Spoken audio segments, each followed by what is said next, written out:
Ya, 18 was udan former MLA bo udan bo sitting MLA. Adu kanu piso scam ba kila bari ini mi kida. Ngalas small scam naman ba katung ka support ka bang iyo ni Kipriyo kata kan siyang ba do ka mandate ka jong Kipriyo naman kilay kini gisan snem but ngit scam ba ka jing start ki jong Kipriyo jong ka 18 west kan tulong ni TV akin jiya ka seng congress. Ano kita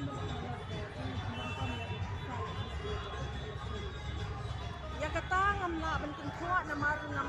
ngam tip ya ka jing penggon kam ka pisa ka jong ki Rey nakaseng Congress ni niyeng hatui kanong rin bat kata kalong banginong kit ya ki constituents ki jongi la ni ki voters ki jongi da kapisa Rey ni kit iki da ka jing it da ka jing nang jing start bat da basur bangin long ni tau pa ba also kita ni dalam ni tapi kita bilang maka sila kita kalong ba kung kalong kinihi kamaning kong mismo tu ya kejing don kam jong ke yin kesem di kum kalong kami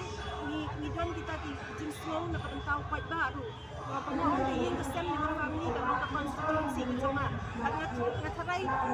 kalagi ko for mangin empower ngin plan ya ki long kami na bakiro kilaban wan chatman banwan ra ita sinsya kadar kabakuit kum makalong ni yin kesem kum talo kalong sabat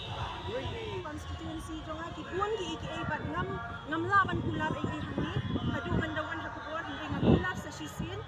ngan banyo ni katagaju mga kular mga long kanong shashkor kaba janay bhai ki problems ki jongki nang ba nga laban ra iki karansan jong ka assembly ladang job kung kanong nikmat ki jongki